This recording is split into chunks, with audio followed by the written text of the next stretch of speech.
Hello,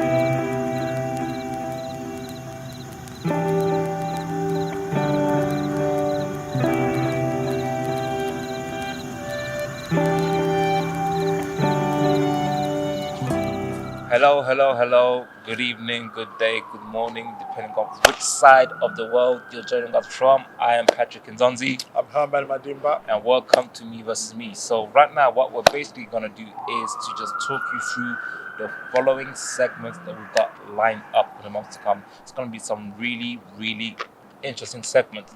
So right now, we've been talking about breaking the cycles and the importance of breaking the cycles, coming out of certain environments, how to come out, what do you do if you're in an environment, and what you do once you come out. So is an environment supposed to be a product of you, or are you a product of your environment? We just spoke on that not too long ago. We're also going to be speaking about a segment called the forbidden questions. Ask them. So that's basically going to consist of when two people meet each other and they're about to get into the relationship, and there's certain questions that each side, each party has to ask each other. Now, how important do you think it is for questions to be asked during the super early stages of not just dating, but getting to know before you start dating in order for it to develop into something more? How important is it to ask, especially those questions that are pretty sensitive to a certain extent, those questions that we don't necessarily want to speak about, that seem to be too personal? How important is it to ask these questions? So important because one thing I love to to joke around is that whenever people go dating, most of the time it's fake. Right. As in, you want to be in the best behavior. That's right. You want to eat nicely. You want to talk nicely. Yeah. So instead of doing that, why don't you just have good, honest conversations, Right. so that you know that you're not going to be wasting time, Yes. or whether you're going to continue. You Yeah. know, unless you're one of those people that I just love being taken out, then I don't mind. Yeah. But then again, it's going to be a waste of your time. Right. So it is also important because who has time to waste these days? Mm-hmm. Who really has time to waste these days? Because relationship is potential destiny, potential Yeah. partner. Yeah. You know, Right. and even if it doesn't turn out that way, there are some lessons you could learn You learn from it. just by asking those questions. Yes. Even if it doesn't go further, Yeah. you could learn some questions that, whoa, I didn't know this about myself. Right. Actually, when he asked me that, I was stuck. Right. When she asked me that, I was stuck. Okay, Right. maybe I'm not ready. Okay. Yeah. That's how we have to approach it. So I think it's very, very important Okay. to ask questions. Yeah. Okay. That's a very good way to put it as well. So that's where we are now going to speak about red flags. Now, this is a segment that we've been speaking about for a while, but it also attaches itself to relationships. So red flags, the signs, ignoring the signs. When is a situation a red flag, and when is it an obstacle that you need to overcome? A lot of the times we get we get them confused. At times we might see a red flag and take it as an obstacle that we need to overcome, and we end up staying in the situation and trying to make it work and work and work. But really truly, you're trying to plant seeds in an unfertile ground. You're not going to get any harvest from that. At times it's an obstacle, and then we see it as a red flag, and as opposed to us staying on it to work on it, we run the opposite direction. So true. So how does someone go about identifying the difference between the two? Because a lot of the times, to the natural eye, they both seem like twins. You can't tell one from the other. So when is it a red flag, and when is it an obstacle? What is a red flag to you? What's a no-no to you?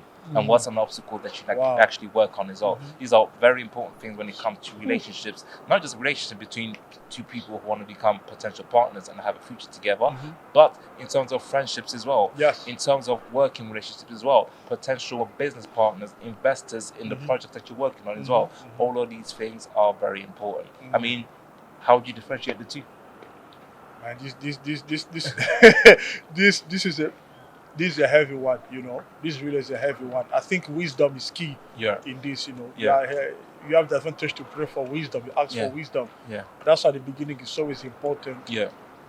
To ask for wisdom, pray for wisdom, and also be calm. Yeah.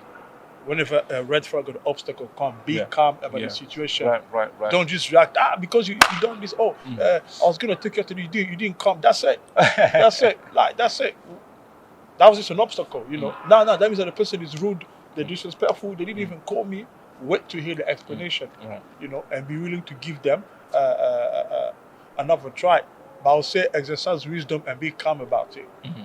Assess the situation. You have to be discerning as well. Yeah. You have to be discerning as well. Because like I said, opportunities can be missed as a result. Yeah. Opportunities can be missed as a result, because sometimes people say that well, first impressions count. Well, it's not all the time. The first impression counts. It's not all the time. There are some instances where you have to give the person An the opportunity, benefit a of the chance. doubt. Yeah, Obviously, yes. I mean, obviously, let's say if you're filming and a guy takes you out and blatantly tells you that, hey, me, I don't want my woman walking. I want my woman to stay in the house. I don't want no friends. My friend. Yeah. That one is it's as red as your hat and your jacket. That too. you know, you don't need to be a genius to know that. Okay, should we do a second date? As well. That one, just make yourself scarce. That's a blatant red flag. You know? So yeah. So, okay. Yeah, it's now, difficult. and the next one follower is going to be speak out, which is going to be dealing with mental health. Now, the reason why it's called speak out is because a lot of the times, especially the males, we go through a lot of things, but because of the image that's been created and fabricated by society, we have a tendency to feel like we need to present a certain image, be strong mentally. Things don't affect us at all.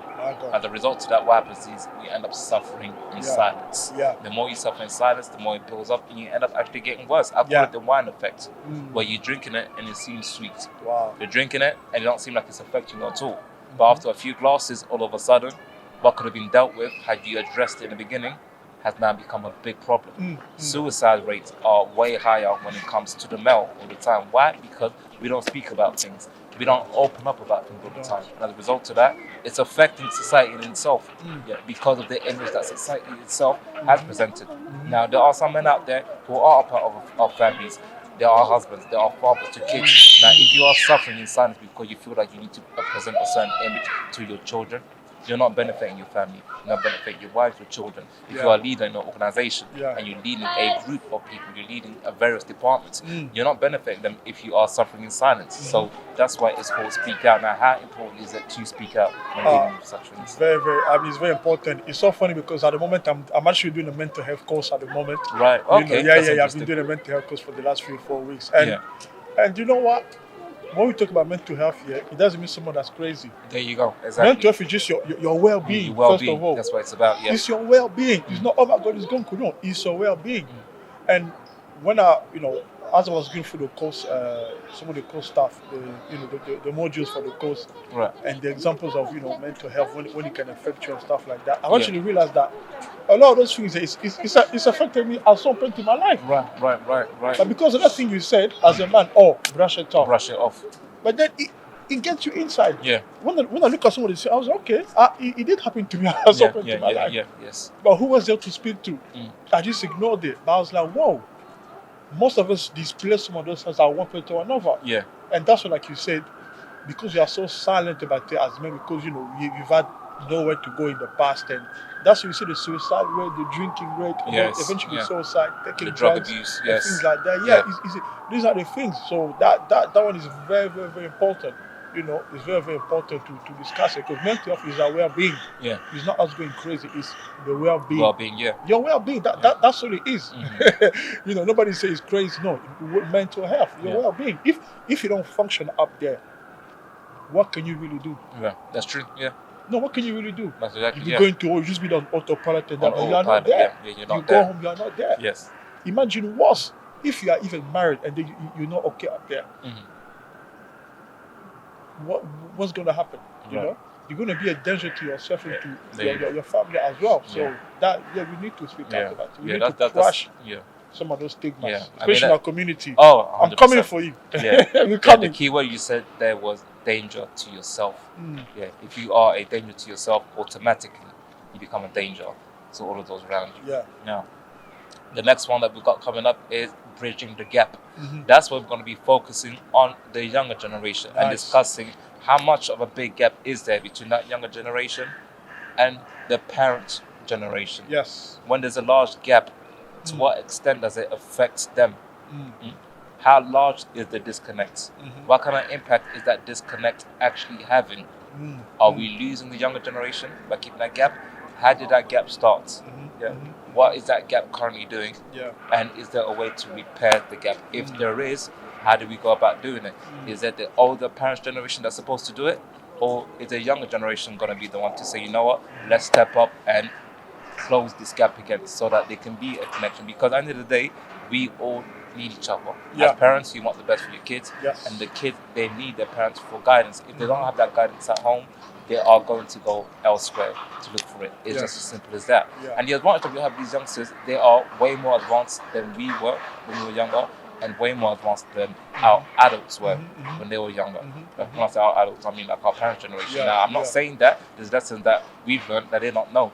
There's always going to be something that they're going to learn from us. 100%. There's always something that we're always going to learn from our parents because of certain 100%. experiences they've gone through. Yeah. However, in terms of advancement right now, it's here. It's right there.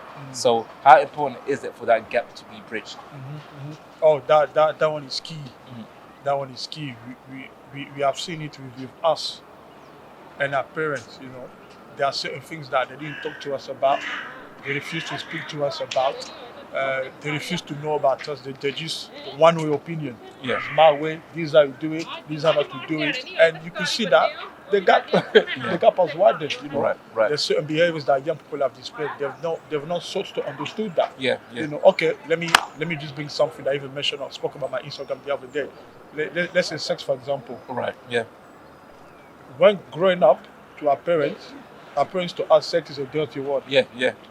Don't speak about it. You're watching a movie, Yeah. a love-making scene comes, hey, get out. Change But then when you talk to your friends or whatever, or when you've gone your own self-discovery, you're like, how did that come about? Through sex. Right. So the very things that you guys are doing still, you are telling me it's dirty. It's dirty, yeah. No, educate me. Educate me, yeah. Educate me. Yeah. And all of a sudden, when I go and find out for myself, you know, I get initiated into porn, or I start sleeping on or whatever. Yeah. Or, mom, dad, sorry, but somebody is pregnant. I'm pregnant. I mean, somebody pregnant. Right. What? How can you do this? Yeah. You think it's shame, no? Somebody gets pregnant. Mom, dad, sorry, I missed somebody pregnant. What? How could you? You want to tell that sex is dirty? Right. Okay, you told me it's dirty, but did you educate me? Yeah. No, you did not educate me. So I'm on my own self-discovery. And humans, we are rebellious by nature anyway. By nature, we are rebellious. Right. Even a 5-year-old child, Yeah. if you tell him, don't go and touch that thing, what's he going to do? Right. If you're not there, look left, look right, boom, I'm going to go touch it. So how much more something like sex, don't do it because it's dirty. Right. But that's how you, come on. Like, I think that, I don't know how, maybe it's how they were brought up as well, but still, I don't know how they couldn't see that such a thing.